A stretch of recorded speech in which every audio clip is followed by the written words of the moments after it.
नमः संस्कृताय। मैं जितेंद्री राजपूत। तो आज हम अभिज्ञान शाकुंतलम का दूसरा पार्ट पढ़ेंगे, ठीक है। तो इसमें पहला प्रश्न है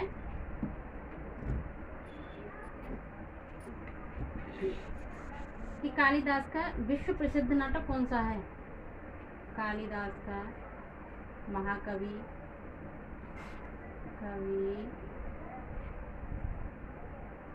कालिदास का विश्व प्रसिद्ध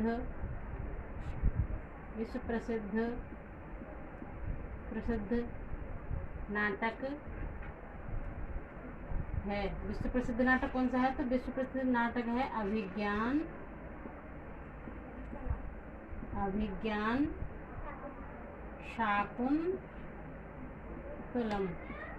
ये कौन सा नाटक? विश्व जो प्रसिद्ध नाटक है महाकवि कालिदास का, वो नाटक है अभिज्ञान शाकुंतलम। और अभिज्ञान शाकुंतलम का सर्वप्रथम अंग्रेजी अनुवाद किसने किया था? अभिज्ञान शाकुंतलम का सर्वप्रथम अंग्रेजी अनुवाद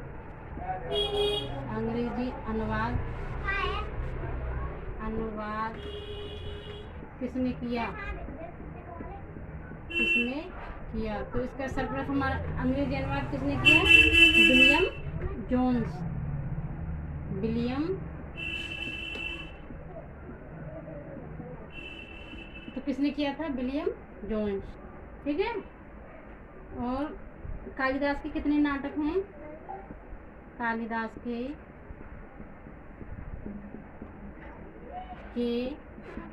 3 नाटक हैं। कितने नाटक हैं कालिदास के? 3 नाटक हैं। तो नंबर 1 मालविका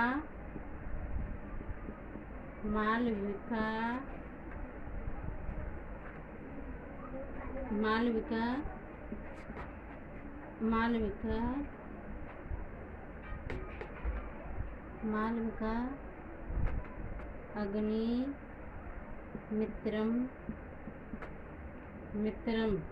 और ये जो नाटक है महाकवि कालिदास का मालविका अग्निमित्रम, यह प्रथम नाटक है उनका।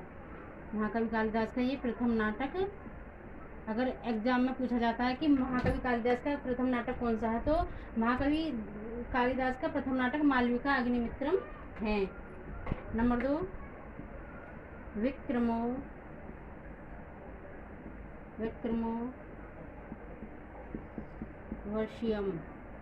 तो ये दूसरा नाटक है। नंबर 3 अंतिम नाटक है अभिज्ञान शाकुंतलम, ठीक है। तो ये उनका अंतिम नाटक है। महाकवि कालिदास का अगर पूछा जाता है कि प्रथम नाटक कौन सी और नाट्य कृति कौन सी है, तो महाकवि कालिदास की प्रथम नाट्य कृति है अभिज्ञान मालविका अग्निमित्रम।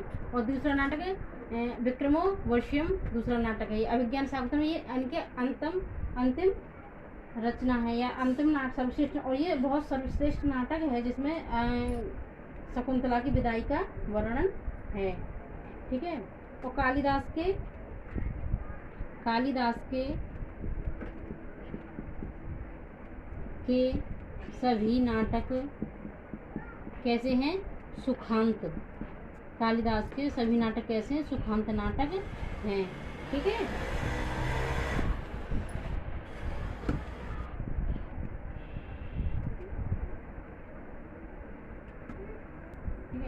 अब और अभिज्ञान शाकुंतलम में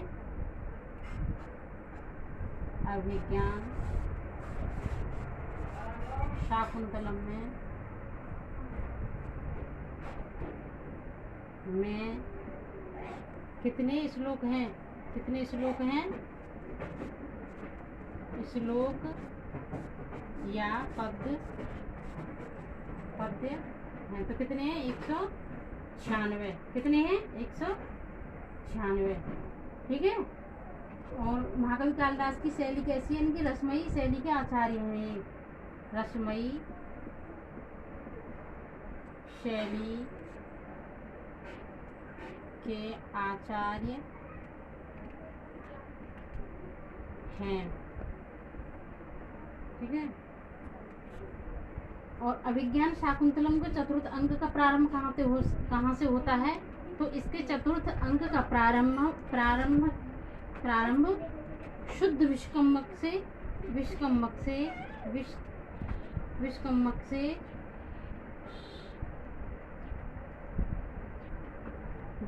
से होता है। और अब शकुंतला की दो सखियों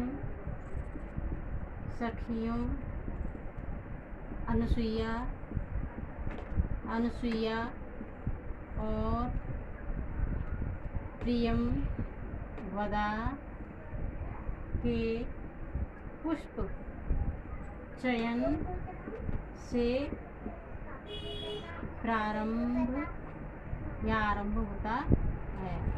तो अभिज्ञान शाकुंतलम में चतुर्थ अंक का आरंभ या प्रारंभ कहाँ से होता है? तो शुद्ध एक तो विष्कम्भक से होता है, और शकुंतला की दो सखियां हैं अनुसुईया प्रियंवदा, आप सब लोग जानते होंगे। तो उनके फूल चुनने से होता है, जो अब दुष्यंत के लिए वो स्वागत के लिए उसके लिए फूल चयन करती हैं, तो उनका चतुर्थ अंक का प्रारंभ तब से होता है। ठीक है। और अभिज्ञान शाकुंतलम में लगभग 180 उपमाओं का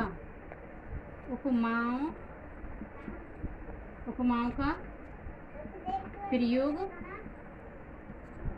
किया है।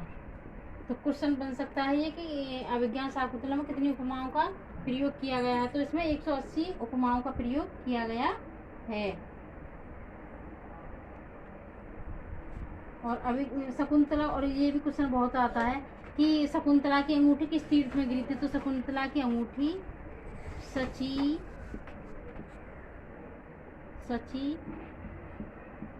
तीर्थ, कहाँ पर गिरी थी? सची तीर्थ में गिरी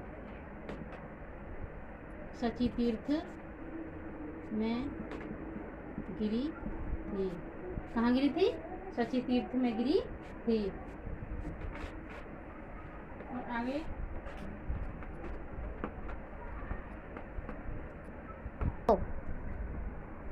और अभिज्ञान शाकुंतलम में शकुंतला को श्राप देने वाले कौन से ऋषि थे?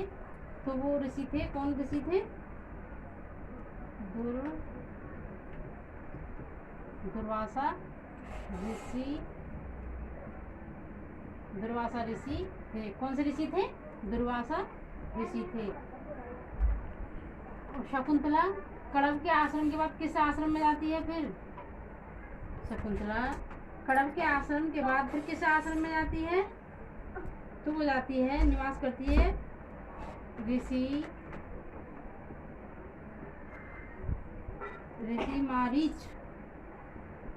मारीच के आश्रम में निवास करती है। और कब करती है मालूम है आपको? जब दुष्यंत शकुंतला को पहचानने से इनकार कर देता है, तब शकुंतला लौट मारीच के आश्रम में उनकी माता आती है, मेनका आती है, तो वो है ऋषि मारीच के आश्रम पर उनको छोड़ जाती हैं, तो वो वहीं निवास करती हैं। ठीक है। और मारीच का आश्रम कहाँ था? ये भी बहुत प्रश्न आता है कि मारीच ऋषि का आश्रम कहाँ था? मारीच ऋषि का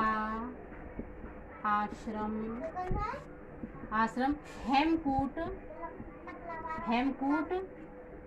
पर्वत पर। कहाँ था? मारीच ऋषि का आश्रम कहाँ था? हेमकूट पर्वत पर था। और महर्षि कड़व का आश्रम कहाँ था? कड़व का आश्रम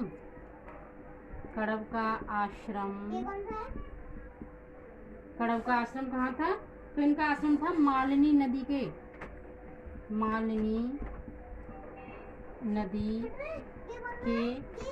तट पर। कहाँ था? कड़व का आश्रम कहाँ था? मालिनी नदी के तट पर था, ठीक है। और जब दुष्यंत ने आश्रम में प्रवेश किया तब महर्षि कड़व कहाँ गए थे? जब दुष्यंत ने आश्रम में कड़व के आश्रम में प्रवेश किया था तो जब कड़व कहाँ गए थे? तो कड़व कहाँ गए थे? सोम तीर्थ गए थे। सोम तीर्थ गए थे। क्यों गए थे? क्योंकि शकुंतला को उसके अनुरूप पति मिलने के लिए वह सोम तीर्थ के लिए गए थे। जब राजा दुष्यंत ने आश्रम में प्रवेश किया था तब ये महर्षि कड़व सोम तीर्थ गए थे।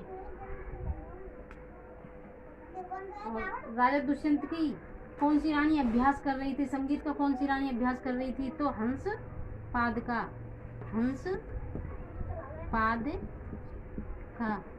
राजा की कितनी रानियां थी? 3 रानी थी। दुष्यंत की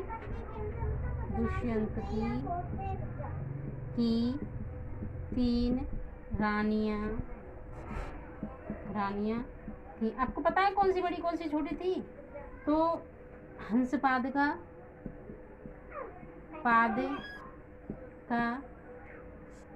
ये पहली रानी थी। दूसरी थी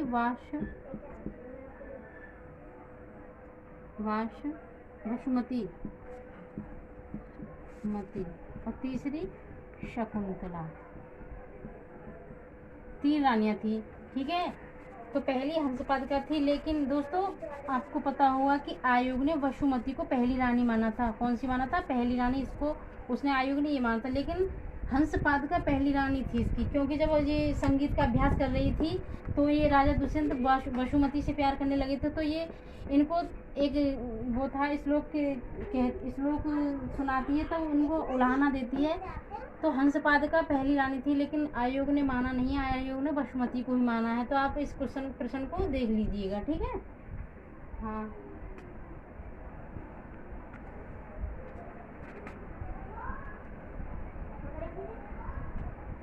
और राजा दुष्यंत किस रानी को अधिक प्यार करता था? पहले हंसपादिका करता था, लेकिन वसुमती को ही मानता है आयोग। तो राजा दुष्यंत सबसे ज्यादा प्यार वसुमती को करता था। वसुमती को करता था, ठीक है। आगे प्रश्न है, नाट्य शास्त्र के अनुसार नांदी का अर्थ क्या होता है? तो नाट्य शास्त्र के अनुसार नांदी का अर्थ क्या होता है? नांदी का अर्थ होता है मंगलाचरण।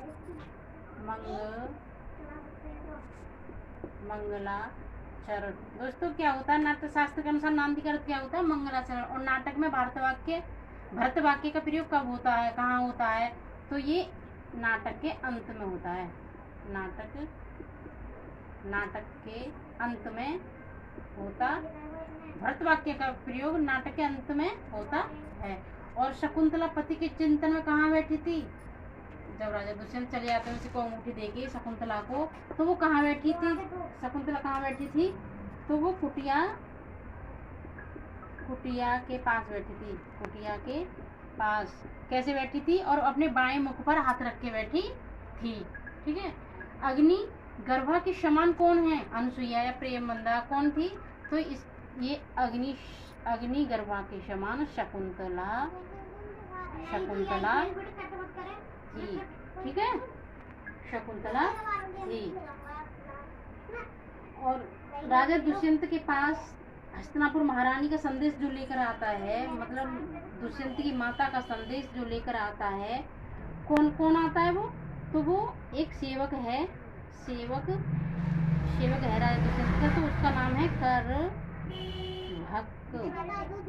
करभक नामक सेवक है। करभक नामक सेवक जो महारानी का माता का संदेश लेकर राजा दुष्यंत के पास द्वितीय अंक में आता है।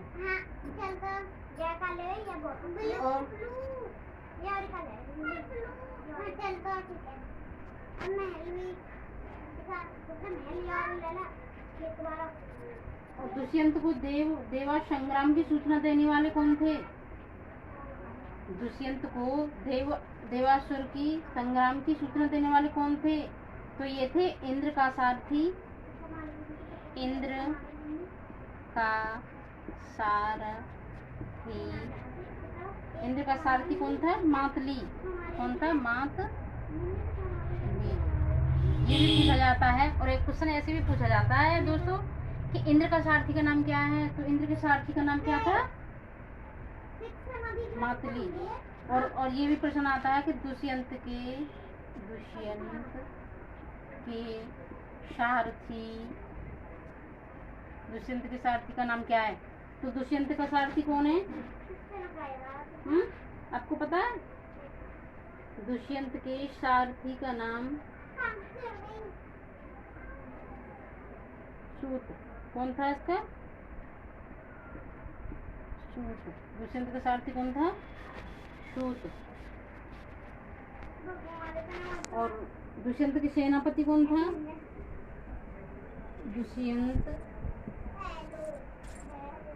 का सेनापति कौन था? भद्रसेन। दुष्यंत के सेनापति का क्या नाम था? भद्रसेन। तो दोस्तों आज के लिए इतना ही। अब कल आगे वाली वीडियो में आगे के कुछ प्रश्न आगे वाली वीडियो में हम डालेंगे, ठीक है? और प्लीज़ अगर आपको अच्छा लगे तो हमारे चैनल को सब्सक्राइब कीजिए, लाइक कीजिए, ठीक है दोस्तों? नमस्ते।